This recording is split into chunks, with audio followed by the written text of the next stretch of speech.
So I'm very excited to introduce this evening's guest speaker, Mary-Ann Dunkley, Design Director of Liberty. Welcome, Mary-Ann. Mary-Ann and myself go back quite a long way. We both started our careers working for Paul Smith, and both in Nottingham, and are now working together once again, collaborating on a project at Liberty. Mary-Ann graduated in printed textiles from Nottingham Trent University and was working as a textile artist when she was invited to work on a project for Paul Smith. She fell in love with the energy of print, fashion and interiors there, so much so that she stayed on 18 years working as textile design manager. It was then in 2015 that she decided to join another iconic British brand, Liberty. And as I said, she's now working as design director there, overseeing the creative team, working on international collections of printed fabrics and products. Mary-Ann's going to speak for around 30 minutes, and then we're going to leave plenty of time at the end for questions. I'm sure you'll have lots of questions to ask. Please, can you put these in the Q&A box, and then I will put these to Mary-Ann at the end, just because of the numbers of people that we have attending this evening. We're aiming for a 7:30 p.m. finish. And as I said before, if any technical issues, if you could keep those separate in the chat, questions to Mary-Ann in the Q&A, and it just lets us answer them more effectively. So I don't want to take up any more time, so I'll hand over to you, Mary-Ann. Thank you. Thank you, Caroline. Thanks for a lovely introduction, and thank you for inviting me to talk tonight. I'm delighted to be here. Of course, I wish that we could be meeting in person.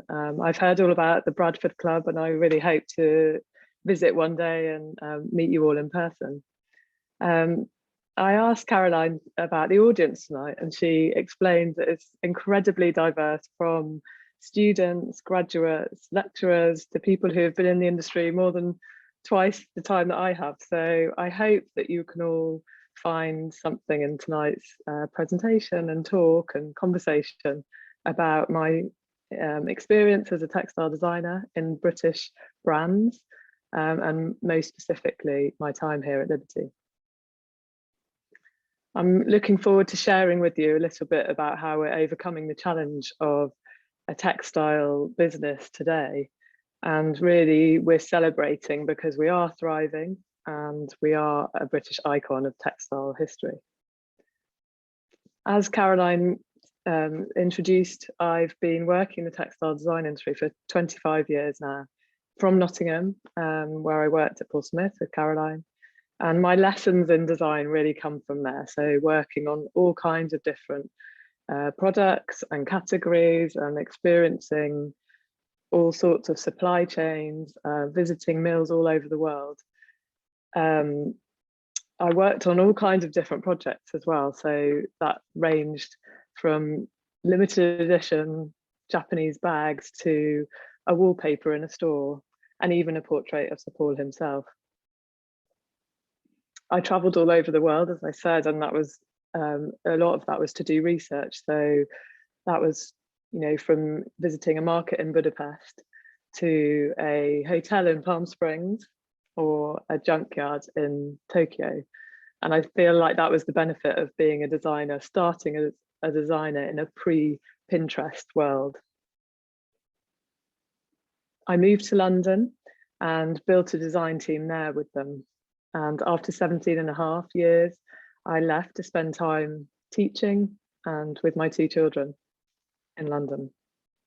I'd worked with Liberty Fabric at Paul Smith and always respected and admired the craftsmanship and beauty of the fabric. So when an opportunity came to return to full-time work and join the team in London's Regent Street, I couldn't resist temptation.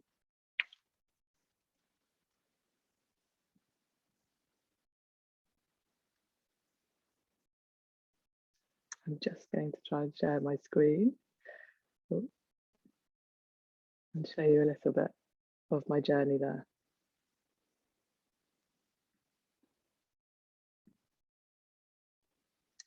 And let me see. Here we go.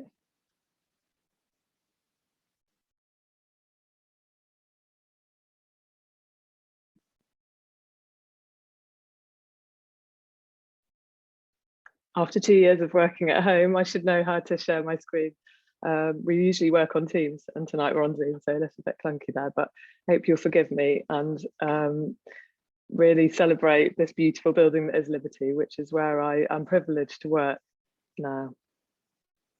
It was really the opportunity to work firsthand with this incredible archive that was my, I couldn't resist the temptation, as I said, and the 45,000 pieces of original references that we get to work from and be inspired by was just an incredible opportunity.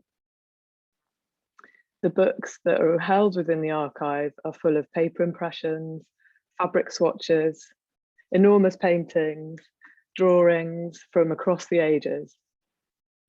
They date from our 140-year history, but also from before that. So the investment that Arthur Liberty himself made and the importance and value that he placed on these incredible pieces of work really are there for us to take inspiration from and learn from. Today, the archive is mostly stored in Hayford in Oxfordshire in one of these temperature controlled, bomb-proof ex-military air hangars. So it's now been redesigned and they are there to protect archives from different institutions, and ours is inside one of them. But they are regularly visited by our in-house archive team and curated really so that we can enjoy the real objects in our design studio. We feel at Liberty that it's incredibly important to learn from our past. So seeing and understanding from the expert archivists is absolutely part of our everyday design process at Liberty. We study the print techniques, and often they cannot be replicated today because the print processes have changed so much. So looking at that, being inspired by that, and then creating newness from that. We want to use the past, but look confidently at our future by creating new things. There are treasures to be found in the archive. So this is one of my favorites I wanted to share, and it's by Bernard Neville. He was our director in the 60s. And, it's an incredible painting that we have in the archive. And you can see here on the right-hand side, how it was transformed into our classic silk collection.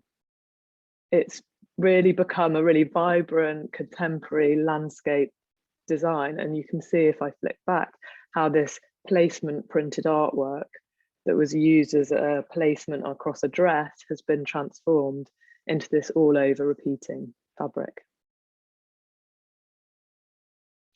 We have scraps of fabric. So lots of our artwork is, just a tiny piece, a remnant of just the record that we have. But it's a really important part of us understanding and teaching the whole team and sort of celebrating our core DNA. So really trying to embrace that and make sure that we continue that as we go forward. It has pieces in the archive that I believe are British cultural fashion history. We were part of the iconic Carnaby Street in the 60s and 70s, and stores like Granny Takes a Trip, where we believe this paisley was recreated as a fabric and made its way onto the wardrobe of John Lennon. We recently discovered this psychedelic print, and something that has had a real resurgence in terms of trend and interest in fashion. But we found this image recently of Jimi Hendrix modeling it to such perfection. It's really, in 2021, we announced that our 45,000 piece rich archive had actually become 50,000 pieces. So for years we've been quoting this number of 45,000, but we did an audit of that and realized that the richness of our archive is that it is a living, breathing and growing archive. The dynamic team of expert textile artists recreating, redrawing new pieces of work and being stored and categorized and protected within our archive meant that we can now say we have 50,000 pieces. So that was something to celebrate last year. And I have the privilege of directing these designers, guiding them and hopefully inspiring them. Our offices, our design studio are in the building behind the Liberty store in Regent Street. And, we are using modern technology, as you can see here. We're using, of course, computers to make everything in the design process has given new energy to it. But the idea of us learning from our past, but keeping relevant in the future and really making sure we're at the forefront of contemporary fashion. We encourage experimentation in drawing and design and really thriving on this mix of our DNA, our handwriting, our tradition, and creating newness and freshness and excitement within our collections. So that's the constant balance that we play to make sure we stay relevant and exciting. Most of our artwork is started still by hand. We place incredible importance on giving the designers time to really start with hand drawing and painting, and creating repeat layouts from those drawings is a skill that we are working every day to make sure that we are the best in the industry, in my opinion. And here you can see a really good example. They are mini triumphs in themselves, and we create many versions of them. So exploring space and ground and layout till we are happy with the final result. And then the next part of the journey where it goes from paper, from the computer, from paper to fabric. And that process, each stage is very important for us to end up with the end result that we can be proud of. This is a beautiful pencil drawing, and from here, once we've done the repeats, we then work on colouring.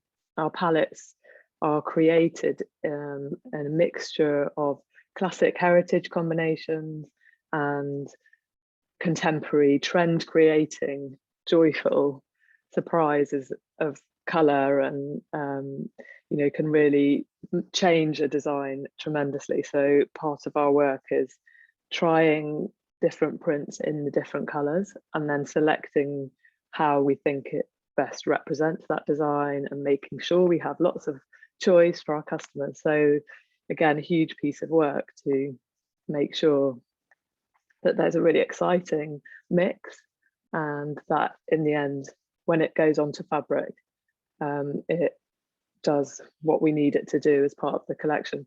We often look at how colour works with plain fabrics. So often, of course, people stitching at home to big fashion brands are working with lots of plain fabrics and merchandising our prints within them. So it's really important for us to explore that. We are always inspired by nature, as William Morris was, and many of the designers in history, and that whole arts and crafts respect of the nature. So, but changing from something that's very natural to something that here becomes very optical. So an incredible transformation into the repeat, and then turns into something incredibly magical when we put it on the fabric. We create stories. So here was, the idea of a kingdom that could be created, a story that could really unfold on the paper. And landscapes are something that, as you saw from Prospect Road and Bernard Neville, a design style that we're really excited by now and is becoming more and more popular. And you can see here, it becomes this never-ending story, this kind of world narrative, which is fantastic. This was a scarf we discovered in the archive, and often we find these pieces of beautiful artwork that we just fall in love with. But the real challenge that we have is how to transform this into a repeat. But here you can see how successfully it's been done. You know, the layout dances across the fabric. It pops and flows and becomes a polka dot. In some colors, it feels more like a camouflage. It can feel light, or it can feel really moody and magical. And I think here you can see the two different colors on the fabric that is draped on the model here, and you know, the different impacts we can create just by color. Often the original references are damaged in the archive, so they may be a paper impression from the first print trial that the mill did, and that's the piece of artwork that we have to work from. So a lot of our design time is spent creating new artwork from an old inspiration. Often those original prints can be, the lines can be smudged or distorted, and we want to get it back to how the screens would have been originally. And here you can see a really great example of how this new artwork gives this design a new clarity and new printability. You know, the archive is a really important part of the constant work we have to create a library of design for the future. So we believe, you know, it's so sad we have so many things in our archive that don't have proper signatures on, and we can't credit the original designers, but that's a really important part of the work of our archivist today, making sure that our designers are all attached to each piece of artwork, and that the British textile history that we're creating is properly kept. I wanted to mention our programs that we run across the world, really. I know it's a core mission of the Bradford Society to mentor, to sponsor, to inspire young designers. And, you know, we share those values.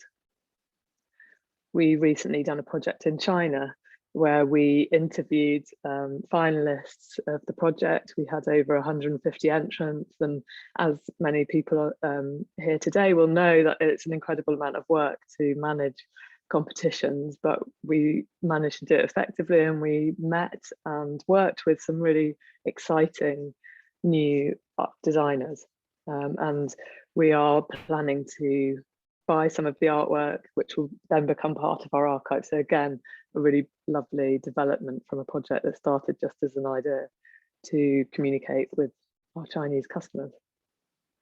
We often regularly work with a fantastic fashion college in Munich, and we give lectures. We have mentorship program where we give feedback, we guide them and inspire them. And we also give them the opportunity to work with our fabrics. So it's always super exciting to see the creations they make, the visual journeys that they share with us, and the exciting results that they get. And even as far away as Australia.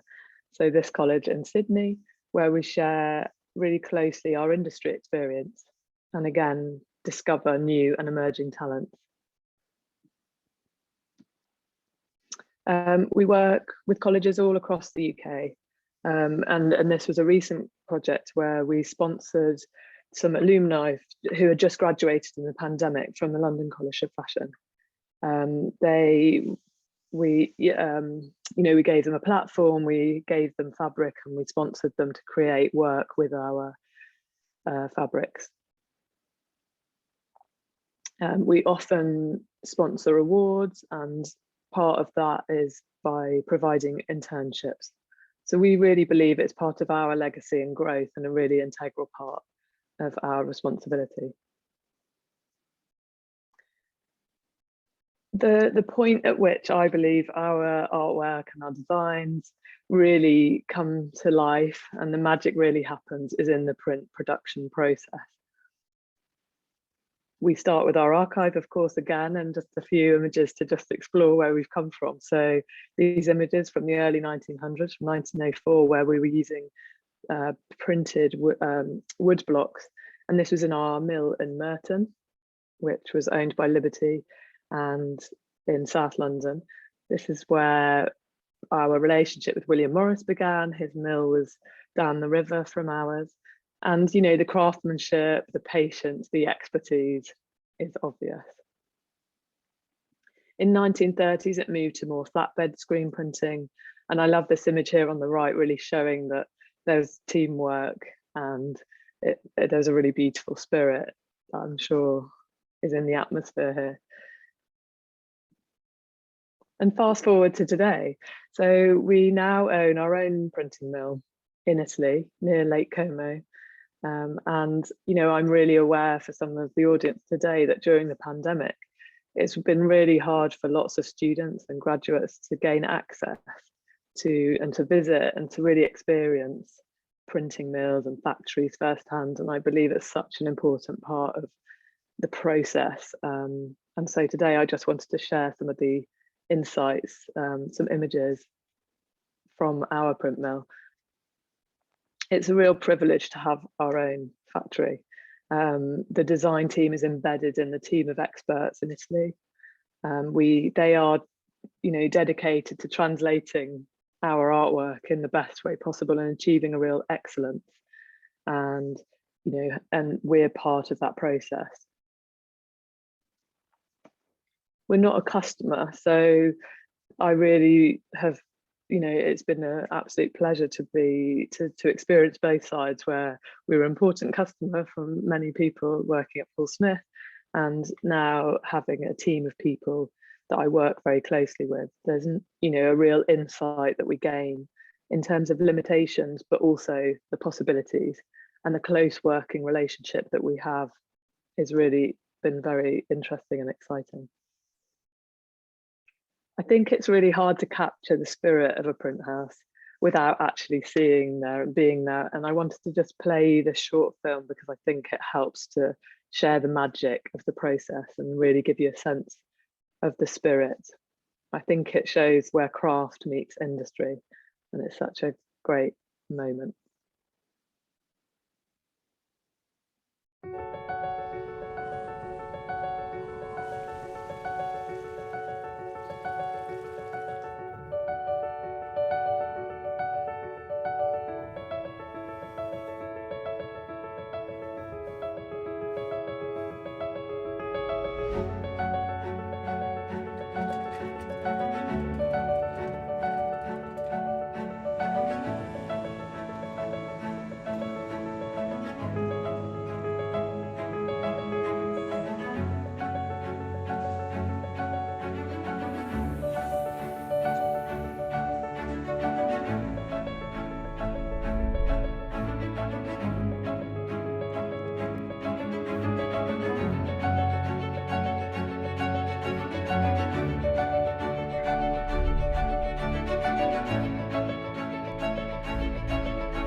Um, in my career, I've visited many print works and really honour the print and respect the sort of traditional print process. This is a cylinder printing machine, and you can see how the print is developing through the colours being added, and I absolutely love watching this happen. So I hope you enjoyed seeing a little bit of that actually in action.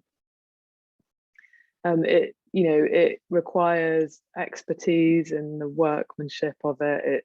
Its attention to detail always surprises me, and really ensuring that the quality and the excellence and that kind of quality control really of the process, whilst it's become better and better in terms of technology supporting it as a process, it's really honouring that real starting point from those wood block prints. It's kind of the process and the end result. As textile designers, we all really still love and admire the screen printing process. But of course, we have to celebrate and acknowledge the innovation. And here is one of our new digital machines. It really is state of the art, and there's only a few in the world, and it is incredible seeing the difference and understanding how and what we can achieve using the modern technology. It's an incredibly organized mill. Not all print mills are so clean and organized and efficient, and it's a real pleasure to visit and work with them. It's incredibly impressive, the output and management of it. And of course, it's incredibly colourful. So I still get goosebumps when I visit and see that final colour. It's like the final piece of a jigsaw coming together. And it still makes me feel excited and proud and gives me the energy to do my job. That really is the end of our journey from our side, really, as designers. But it's actually the beginning of the journey for the fabric. So, it's really exciting to see the next part, what happens. And I wanted to just give you an overview really of the business and what we do with the fabric and how we make money and the business as it is. What happens next? So we have a really thriving business selling our fabric to fashion brands all over the world. And I've got some great examples to share with you today. This is a really exciting brand from Germany, Hora Vacui. And we always get excited when we see celebrities wearing our silks here and our prints, even contemporary. So we had John Lennon and Jimi Hendrix, and here we have Florence and Madonna. Victor and Rolf making it look so punk and cool and contemporary. It's so exciting when we see our designs transformed onto the runways. Here you've got a bit of family use of our print. The coordinating with fresh and beautiful design. So we sell lots of fabric all over Europe, and this is a great Italian brand. Obviously, we have Country Elegance in France, and this is a brand that we worked with a lot in the 70s, so it was really a massive part of our design journey, and we're working with them again here. We have Spanish brands that are fun and playful, and here a sort of retro ambience.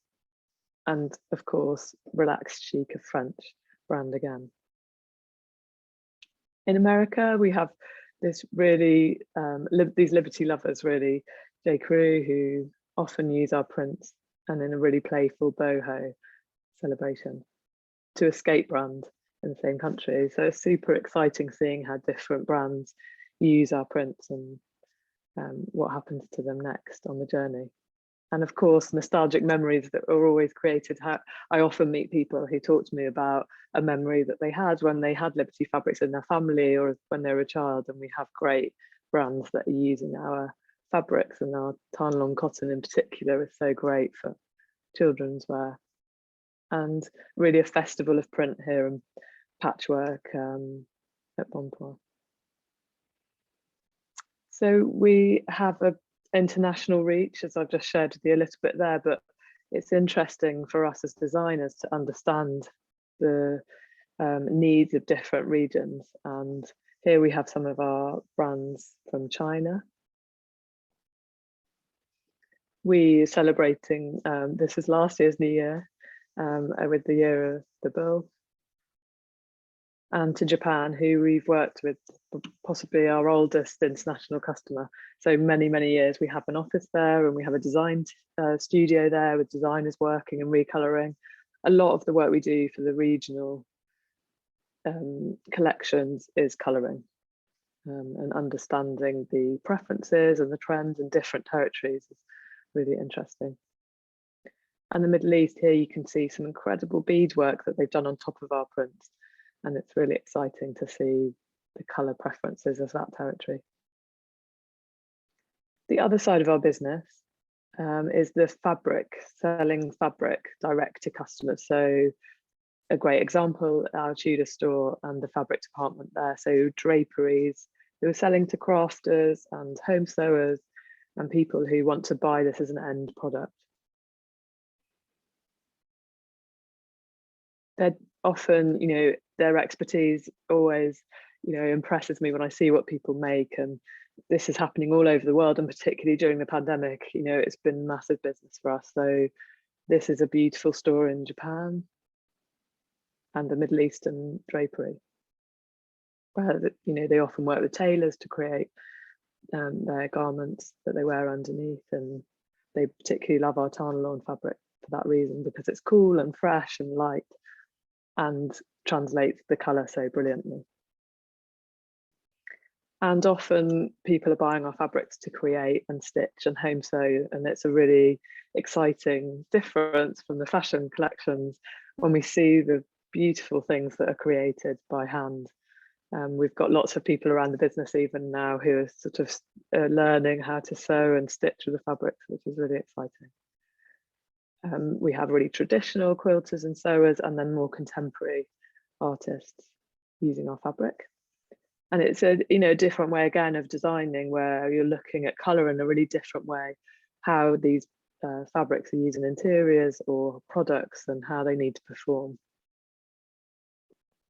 And we now have revived our interiors fabric business. So here we have, again, looking at our archive, these are all the kind of different variations of one of our classic prints, Poppy and Daisy, which is transformed, repainting, redrawing it, making it work for the techniques that we need to print it in today for wallpaper and interior upholstery fabrics.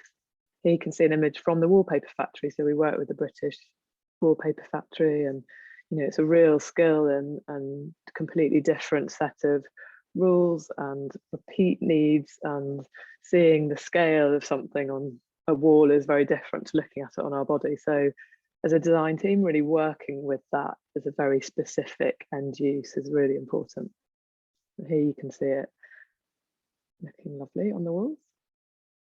One of our classic prints, iconic to Liberty, the Art Nouveau print by Anthony. Here you can see it from the original archive reference to a scarf that's one of our classic scarf designs, and then reinterpreted and re-energized for our interiors business and made really contemporary in this 2-color screen printed version where you get a real pop of color, but somehow the delicate detail makes it look lacy and delicate. We are about to launch our next interiors collection, which is fabric specifically for outdoors. These are really hard wearing and performance. So again, a different skill set and different sourcing, different printers, really interesting, new expanding business for us. And again, a different kind of color palette and scale all needs to be understood in order for us to make the best use of our designers and our archive in order to create contemporary design that's going to work. I hope that I've said some things that inspire you and interest you, and I just wanted to share this with you if I have, because you may be interested in it. It's a new book that we've done called The Archivist Edit. It was curated by our design team, but also by our expert archivists. We invited external contributors. You know, I really believe that we are part of the Liberty story, and we're only a small part of it. Lots of people have, you know, fascinating knowledge and expertise about it. So we thought this was a great opportunity to invite some of them to write pieces to put in the book. Talks about some of the revivals, some of the British textile history that we are really proud of, and it has some lovely images, of course, inside. So if you are interested, it's for sale on our Liberty London website.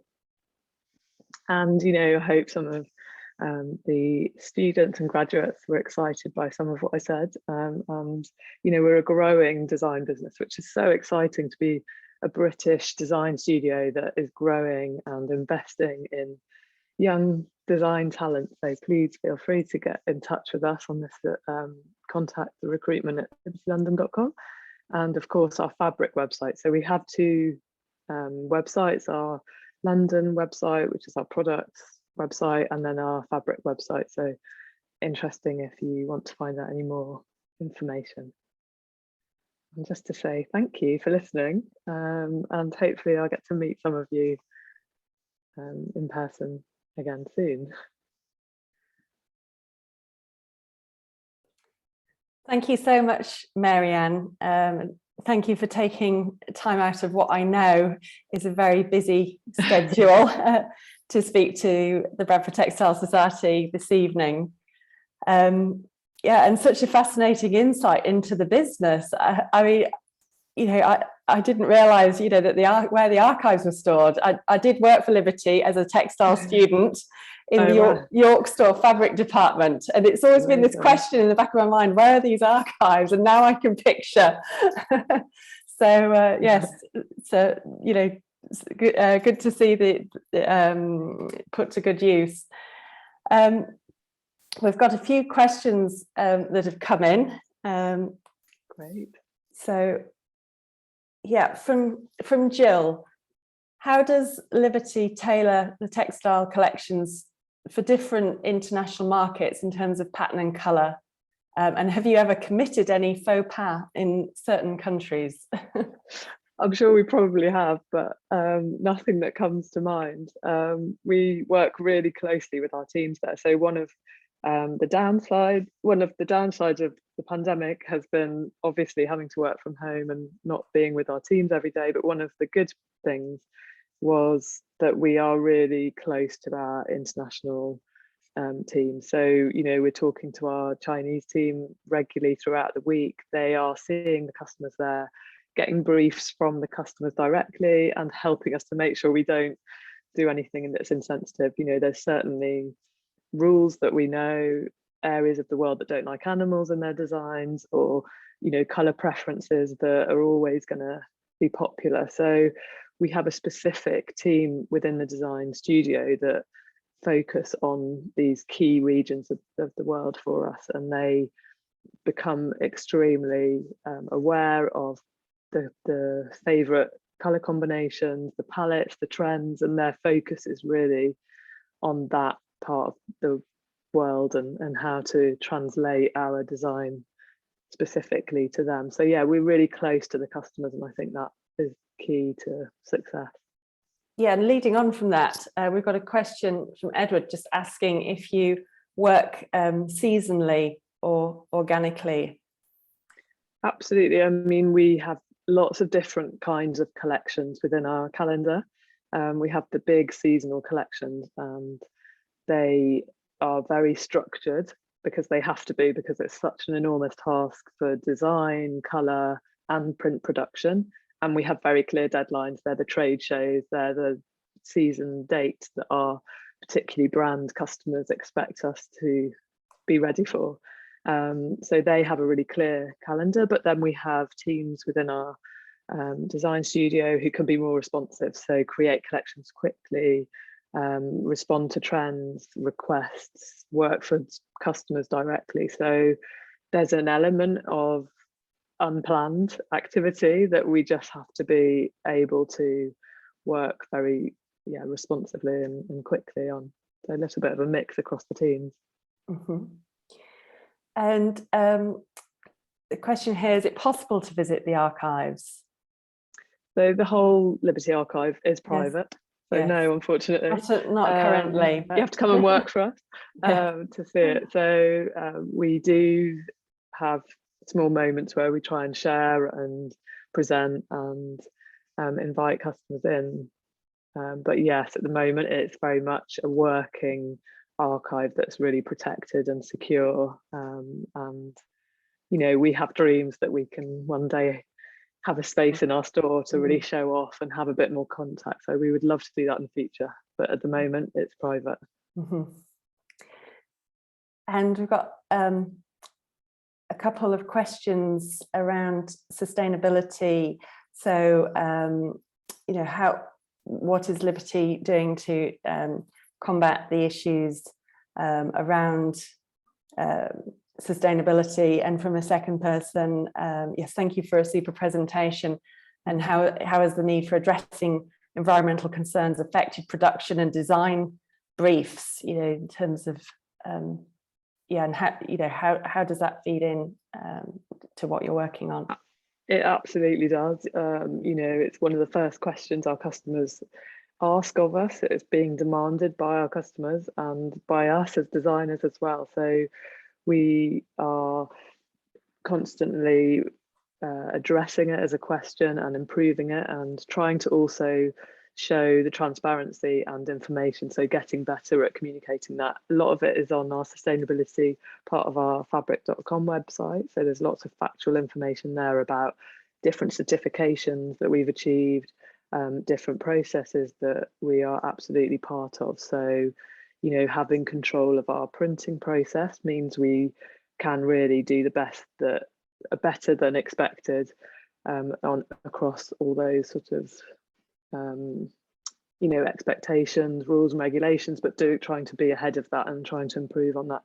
So that starts from supply chain, from the fabric, from the raw material to the print process, and even in the design studio, you know, we're trying to be mindful of that even when we look at printing and how we work. So, you know, there's lots of people in the studio who are really passionate about the subject, and we're all as a company trying to make steps and do better. So yeah, a lot of it's there, but as I say, it's part of our process and part of what we need to make sure we improve on all the time. And you're quite fortunate, aren't you, in that you do have obviously your own team sourcing the fabrics, and absolutely, I know that they're always looking ahead at low impact textiles, and absolutely, and being really close to the supply chain, so making sure that where, you know, certification is and whenever there's progression and new news, we're there at the forefront really. So it's absolutely integral to our every part of the design process. So we have quite a number of questions coming in. We'll try to get through as many as we can. So Pam's asking, the number of colours in separation is very impressive in a traditional print process. I imagine that contributes to the cost.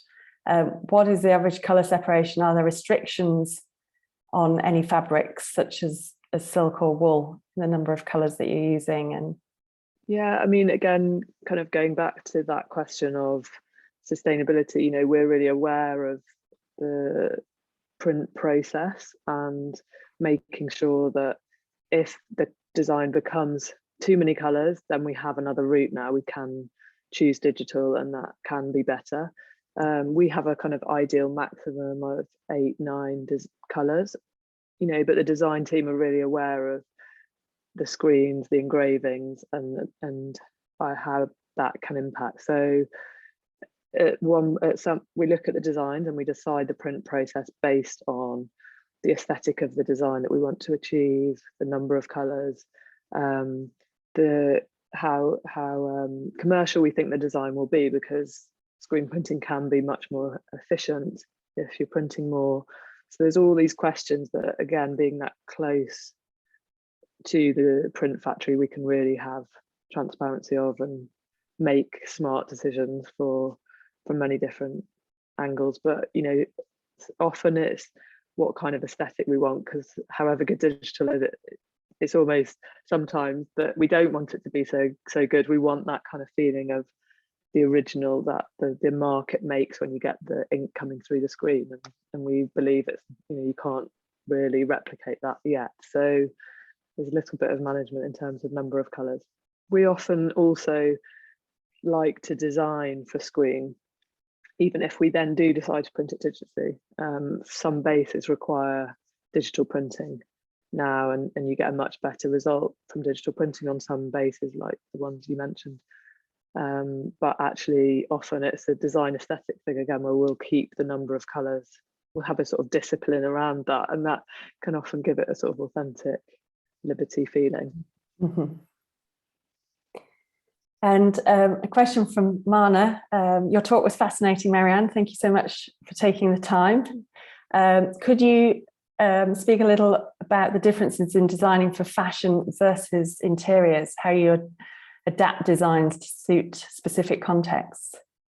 Yeah, I mean, I think it's a really good question, because I think as a creative who's worked in textiles for many years, I think I can imagine a design going on a body or a wall very well. However, recently we started working with Caroline, for example, because she has really specific interiors expertise, and for us that was integral to building the business properly, because it is a different use, it's a different technical requirement, and then we have specific designers for interiors, so and fashion. And it's about, of course, we can all appreciate these different end results, but understanding, having the experience, knowing the processes, it is different. Some of it's about scale or color, some of it's about what else is going to be sat next to either the shirt or the sofa or the curtains.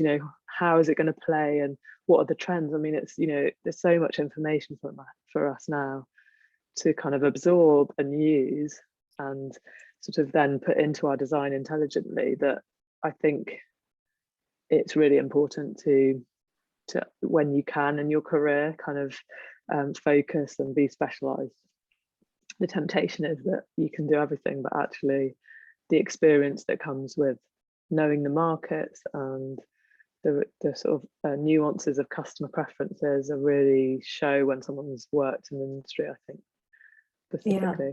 Yeah, I think there is such a difference, isn't it? It's not to be underestimated. And in previous businesses I've worked with, excellent designers, but just they've maybe been used to working on a certain scale or possibly more fashion orientated, and then you come to designing a rug, or something of scale, and it's such a different vehicle. It's quite interesting how challenging it can be just to change that approach. So absolutely, yeah. And I think part of our design, part of the interest in design is making mistakes and taking risks, but learning from those and making use of those when we build the sort of strategy and direction for collections is, that means it's going to work or not, really. So yeah, having real awareness, and today as well, there's so many different needs for our design team. They need to be able to speak about their design, they need to be able to do the design, they need to be able to understand how we build a collection with variation and interest. So there's a lot to think about, so trying to do that really well for a category or it's really important. Yeah. And do you follow trends, or are your colors more tailored to customers, or are you working closely with trends? I mean, Art Liberty's quote is that we try not to follow trends but to create our own, and I think we all are really lucky to work for a company that believes in design as its starting point and believes in design enough to allow us to set trends and be at the forefront. Part of that is that we work so far ahead, so we create the fabrics that the fashion brands come and see and buy, so we have to work ahead of fashion. So we often work with trend forecasters, because we are part of that process, if you like. and but of course we're all aware and interested in trends and how the rhythm of things are kind of created in culture and fashion. So it is of course a mix, and understanding our history really helps, because there are signs and sort of hints that we can take from what's happened in the past and help us to build for the future. I've got a few questions here that are all around the same theme in terms of the size of the team. So, does more than one designer work on a design? How many people work in the design studio in the UK? Looking at and the size of the number of archivists, create a number of people creating repeats, etc. So, quite a few questions around that. So how many people work on a design? It can be one person. It sometimes is that they start with their drawing and they end up and they finish it. But often there's a process in that, where certainly there's a process of communication. So, showing the design to the heads of design and to me and to the sales team, where we discuss things and make sure that we're being smart with their time and that they're creating the design that we think is going to be successful. So, it's a really big jump when people join the team from, if they're junior and they're coming in from being a graduate to, feel like you have to be open for this kind of constructive criticism and be part of a team. So yes, often people work on a design from beginning to end, but it's absolutely with encouragement and changes and building the structure of the collection around that. Often someone will work from an idea in the archive, they'll redraw, and it'll be part again of the conversation. How do we put that together? And then sometimes someone else will finish it. We have experts in colour for the region, so they may end up colouring it. And so there is a flow, and there is absolutely people are used to working on different designs, but sometimes they can start and finish the creative process, which is incredible. What was the other question? I think you said a few there. Yes, just the number of archivists and number of designers. Am I right in thinking there's about 20 designers within your team currently? We have about 20 in London, and we often work with external artists. So, it's part of the Liberty Archive that we've worked with incredible creatives. We've just relaunched a print by Robert Stewart from the 50s. We have designs by all kinds of brilliant illustrators, from Judith Kerr, the children's illustrator, to Colleen Farr. So yeah, really proud part of our history is working with artists and celebrating the author of that work, the creator of that work. And we're absolutely doing that today with young, new, energetic, dynamic artists. So we've got some really exciting ones coming up as well. Yeah, so we have really a great addition. Yeah.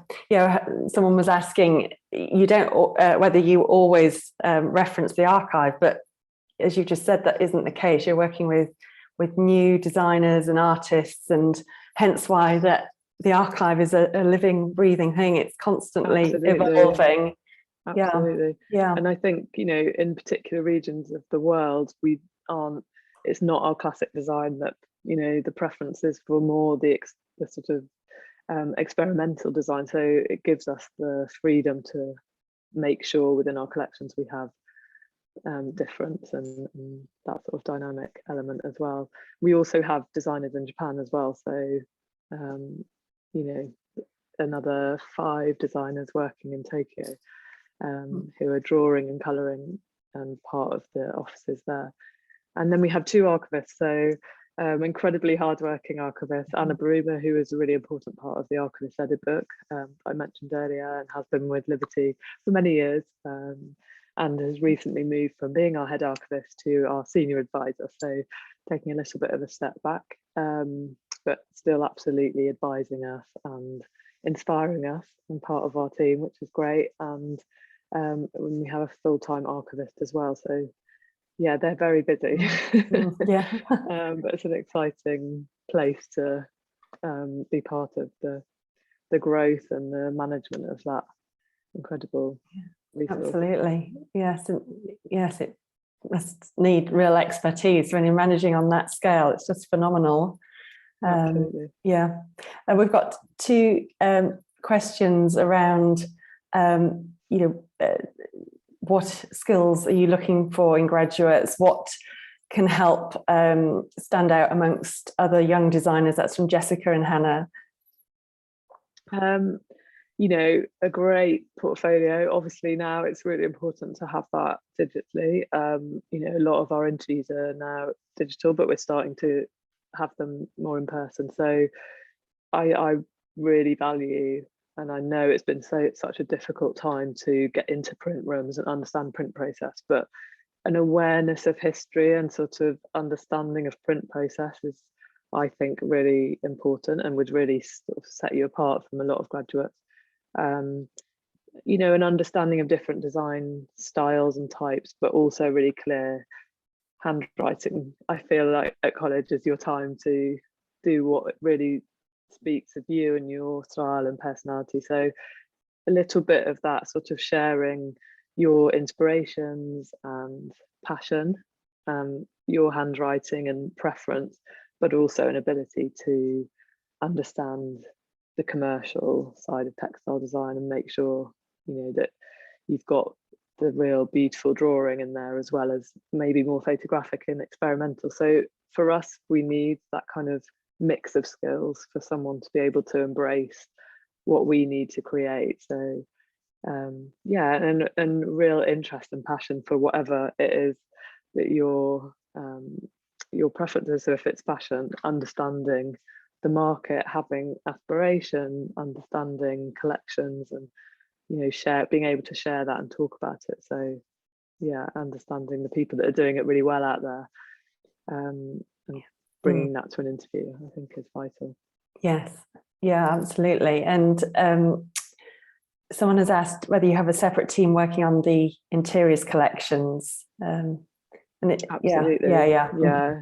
So we have a team of designers, but we also have a team in Italy that's specifically focused on sourcing those. I mean, our new outdoor collection is really about creating a product that performs. It has to have extremely rigid testing and the process of it, but equally we want it to be beautiful and colourful and all the things that are difficult to do in an outdoor environment. So it's been a really fascinating journey that we've taken for that, but our interiors team have worked on that, so that's about to launch, which is really exciting. And it's really exciting because the business is growing. We've done lots of research into it as a new category, and obviously people are spending more time at home, but they also want their gardens and their outdoor spaces to look like another room in the house.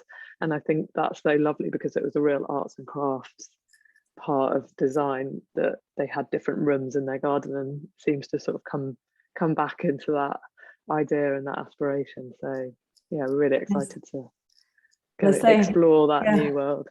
They say fashion comes full circle, so that's a really good example. Well, we've just about at past, so I think we're going to have to wrap up. There's been lots of questions and we've tried to get through as many as we can. Thank you, Marianne, for all your answers, and thank you for your questions.